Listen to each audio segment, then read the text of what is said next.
जब भी हम किसी तानाशाही की बात करते हैं तो हमारे दिमाग के अंदर एक नाम सामने आता है जिसका नाम है एडोल्फ हिटलर। जर्मनी के अंदर 1933 के अंदर जब वो पावर में आया हिटलर, जब वहाँ का वो चांसलर बन गया, फिर वो धीरे धीरे अपनी मिलिट्री को पावर में लाया। फिर 1939 1 सितंबर को जब वर्ल्ड वॉर 2 स्टार्ट हुआ तो उस एक बंदे की वजह से 18 मिलियन लोगों की जानें चली गई और इसके अंदर 7 मिलियन यहूदी लोगों का जेनोसाइड कर दिया था, उसे मार दिया गया था।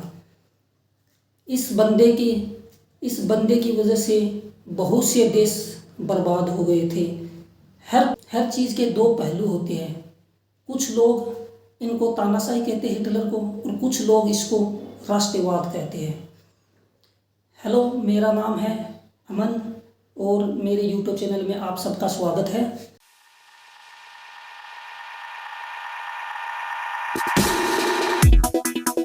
बात है 20 अप्रैल 1889 की। ऑस्ट्रेलिया का एक इलाका था ब्रानाउ एम इन का इलाका था जो ऑस्ट्रेलिया और जर्मनी के बॉर्डर पे था। वहाँ पर एडोल्फ हिटलर का जन्म होता है। 4 भाइयों में वो सबसे बड़ा था। 2 भाई किसी समस्या की वजह से उनकी मौत हो गई थी और 2 भाई बचे थे। उसकी माता का नाम था क्लारा हिटलर और उसके पिता का नाम था एलोस हिटलर। धीरे धीरे एडोल्फ हिटलर बड़ा हुआ तो इसको स्कूल के अंदर दाखिला कराया तो वहाँ पर उसका बिहेव अच्छा नहीं था। कुछ लड़कों के साथ भी बदमाशी होती थी, वहाँ पर भी उसका अच्छा बिहेव नहीं था। तो इसलिए उसके पिताजी एलोस हिटलर उसको बुरी तरह से पीटते भी थे। जब एडोल्फ हिटलर 8 साल का हुआ था उसको सिंगिंग लेसन देना शुरू कर दिया था। फिर वह चर्च के अंदर भी गाना लग गया था। फिर धीरे धीरे उसका छोटा भाई था एडोल्फ हिटलर का, उसका खसरा रोग से उसकी मौत हो गई थी। भाई के गुजर जाने के बाद एडोल्फ हिटलर बहुत टूट चुका था। वो अकेला ही रहता था, किसी से बात नहीं करता था। फिर धीरे धीरे वक्त गुजरता गया। फिर एडोल्फ हिटलर को आर्टिस्ट के अंदर इंटरेस्ट होने लग गया था।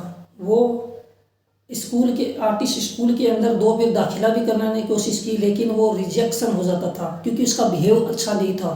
फिर भाई के 3 साल बाद उसके पिताजी की भी मौत हो जाती है। इसे एडोल्फ हिटलर को बहुत धक्का लगा। धीरे धीरे वक्त गुजरता गया। फिर उसकी जो माताजी थी क्लारा हिटलर, उसकी भी 1 दिसंबर 1907 के अंदर डेथ हो जाती है। हिटलर अनाथ हो गया था, वो अकेला हो गया था और न तो उसका घर था न और कुछ था।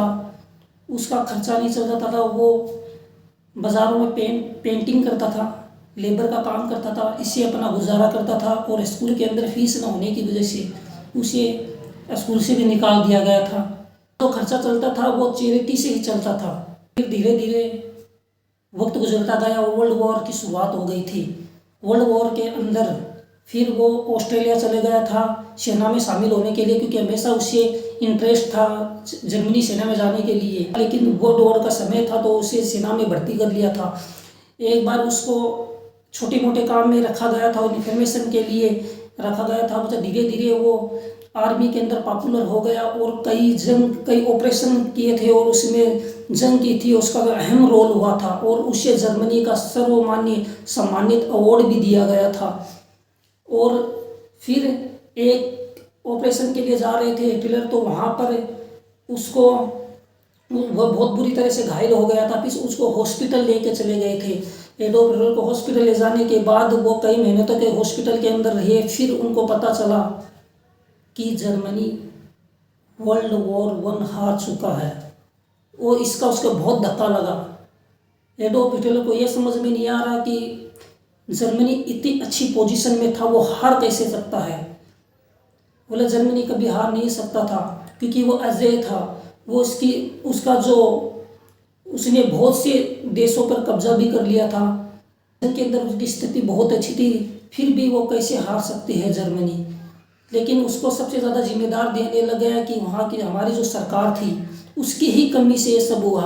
और उसके सबसे बड़ा एक जिम्मेदार अपनी सरकार को रखा था, दूसरे को रखा था यहूदी धर्म को, क्योंकि यहूदी धर्म ने जो अलायंस थी, जो सामने जो कंट्री थी जो जर्मनी से लड़ रही थी, जैसे सोवियत संघ, फ्रांस, इंग्लैंड और अमेरिका लड़ रही थी, वहाँ पर जो जीविस है वो इन लोगों की मदद की थी, इंग्लैंड अमेरिका की मदद की थी और जर्मनी के खिलाफ की थी, इसलिए उनको जू से बहुत नफरत होने लगी थी। यही ये बोला जो हमें वर्ल्ड वॉर हरवाए थे। पर वक्त बदलता गया, पर 1919 के अंदर हॉस्पिटल से बाहर आया तो उन्होंने जर्मन वर्कर्स पार्टी ज्वाइन कर ली थी, क्योंकि उसे राजनीति में रुचि होने लगी थी, क्योंकि वो अपनी सरकार से नफरत करने लग गया था कि ये क्या किया है, हमारी सरकार ने हमें इतनी अच्छी पोजीशन होकर पे हम कैसे हार सकते हैं। फिर जर्मनी की अर्थव्यवस्था बहुत चौपट हो गई, क्योंकि वर्ल्ड वॉर 1 के बाद जर्मनी के सारे सेंसर लगा दिए गए थे। 6.6 बिलियन पाउंड का फाइन लगा दिया गया। उसके एरिया का 13% एरिया, अपनी जर्मनी का 13% एरिया भी छीन लिया गया, और इसकी 10% आबादी जो थी उसके भी छीन लिए गए, और उसका आयरन, जर्मनी का आयरन 75% को भी छीन लिया गया, और उसका गोल्ड जो है 26 गोल्ड वो भी छीन लिया गया था।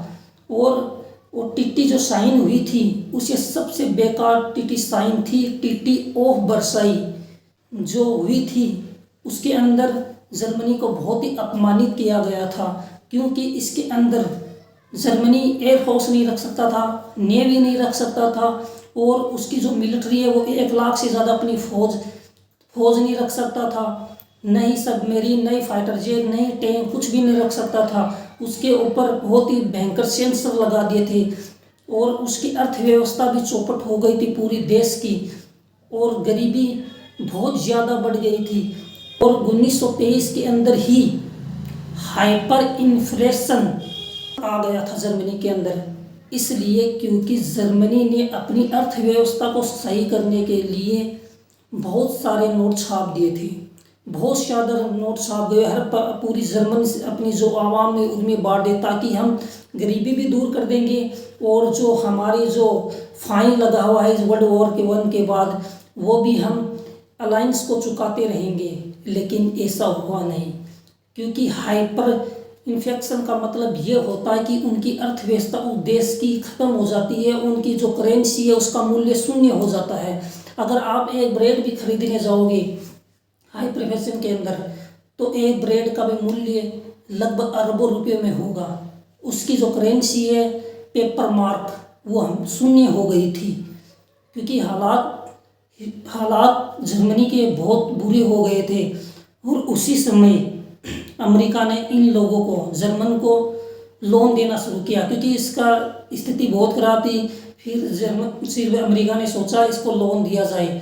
फिर इसी वक्त अमेरिका में आ गया ग्रेट डिप्रेशन। फिर उसकी हालत अमेरिका में भी बहुत बुरी हो गई थी, इसलिए इनको भी जर्मनी को लोन नहीं दिया जा रहा था। फिर ब्रिटेन जो अलायंस पावर था, तो जर्मनी पैसे नहीं दे रहा था, जो इस पर फाइन लगा हुआ था उसका। फिर जर्मनी का एक इलाका है रूर एरिया नाम से, वहाँ पर गोल्ड की मात्रा बहुत ज़्यादा होती है, तो उस पर वो कब्जा कर लिया था, ताकि हम यहाँ का संसाधन है, जो संसाधन है उसको बेचकर इसका फाइन चुकाएंगे।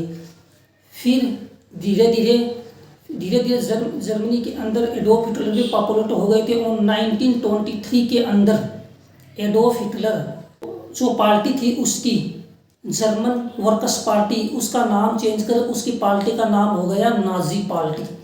फिर उन्होंने अपनी नाजी पार्टी के कुछ वर्कर्स को लेकर सरकार का तख्ता पलट करना चाहा, क्योंकि वो सरकार से बहुत नफरत करने लग गया था कि इन्हीं की वजह से सब कुछ हुआ, देश का सत्यानाश इन्हीं की वजह से हुआ है। फिर उसको तख्ता पलट करने लग गया, तो फिर वहाँ पर पुलिस आ गई। पुलिस आने के बाद फायर हुए दोनों तरफ से।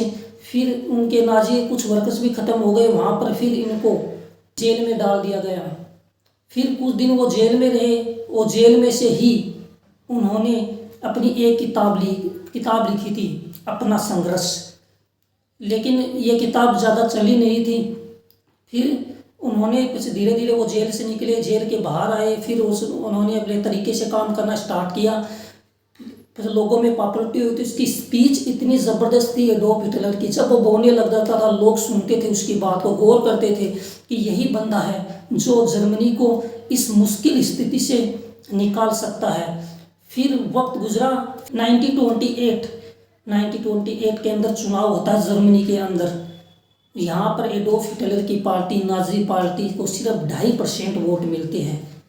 फिर दूसरा चुनाव होता है 1932 को, वहाँ पर एडोल्फ हिटलर को लगभग 3.8 मिलियन वोट मिले थे, उसके बहुत ज़्यादा वोट मिले थे। फिर ऐसा है कि अब नाजी के सहारे कोई भी वहाँ पर सरकार नहीं बना सकती थी। फिर धीरे धीरे उसकी पॉपुलरिटी बढ़ने लगी, तो वहाँ के जो सरकार थी फिर इसको एडोल्फ हिटलर को वहाँ का चांसलर बना देती है। चांसलर बनने के बाद कॉन्स्टिट्यूशन चेंज कर दिया। उनके कॉन्स्टिट्यूशन चेंज करने के बाद जुडिशरी, मीडिया, आर्मी सब पर अपना कंट्रोल करने लग गया था। वहाँ का सबका वो चांसलर बन गया था कि पूरा पावर, अब पूरी जर्मनी का पावर एक बंदे के हाथ में था, उसका नाम है एडोल्फ हिटलर। फिर उन्होंने पूरा कंट्रोल जर्मनी के करने के बाद ट्रीटी ऑफ वर्साई में जो संधि हुई थी कि जर्मनी को 6.6 बिलियन पाउंड अलायंस को देना है, जर्मनी ने वो बंद कर दिया, उन्हें देने से साफ मना कर दिया और अपनी वो मिलिट्री बढ़ाने लग गया। मिलिट्री के साथ साथ जो यहूदी धर्म थे, जो वो नफरत करता था, वर्ल्ड वॉर में हार का जिम्मेदार इनको बताया कि उनकी दुर्दशा बहुत ही खराब हुई थी उनकी। फिर यहूदियों को नेशनलिटी से हटा दिया कि ये जर्मन नहीं है, क्योंकि इसे नीच जाति का बताया गया था। और जो हिटलर थे वो आर्य समाज से थे, तो उनको आर्य समाज का ऊपर दर्जा दिया गया था। आर्य समाज की जो नीली आंखें होती है वही उनकी निशानी होती है। फिर धीरे धीरे 1 सितंबर आता है, 1939 आता है, फिर वर्ल्ड वॉर शुरू होता है। और वर्ल्ड वॉर शुरू होता है, इस वर्ल्ड वॉर 2 के बारे में आगे बात करते हैं। और यही है जर्मनी के तानाशाही एडोल्फ हिटलर का उदय कैसे हुआ। वीडियो अच्छी लगी हो तो सब्सक्राइब कर दो।